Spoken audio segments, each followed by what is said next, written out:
வணக்கம் பவித்ரா.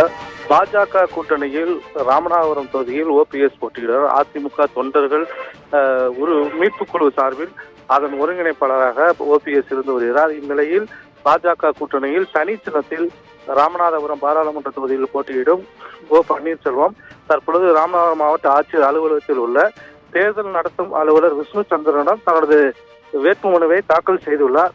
அந்த வேட்புமனு தாக்கல் செய்த பின்பு இன்னும் சற்று நேரத்தில் அவர் செய்தியாளர்களை சந்திக்க உள்ளார்.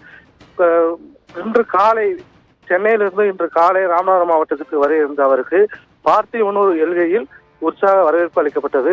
அதனைத் தொடர்ந்து பாஜக, அமமுக, அதேபோல் ஓபிஎஸ் ஆதரவாளர்கள் என கூட்டணி கட்சியினர் எல்லாரும் ஒருங்கிணைந்து ராமநாதபுரம் மாவட்ட ஆட்சியர் அலுவலகம் வந்து தற்பொழுது வேட்புமனுவை தாக்கல் செய்துள்ளார். இதனைத் தொடர்ந்து ராமநாதபுரம் மாவட்டத்தில் முழுவதும் குறிப்பாக ராமநாதபுரம் பாராளுமன்ற தொகுதியில் இன்று முதல் தனது பிரச்சாரத்தை மேற்கொள்ள உள்ளார். அதன் காரணமாக ஏற்கனவே அவர் ராமநாதபுரத்தில் ஒரு வீடு ஒன்றை வாடகைக்கு எடுத்து இங்கு தங்க உள்ளதாக தகவல்கள் வெளியாகியுள்ளது.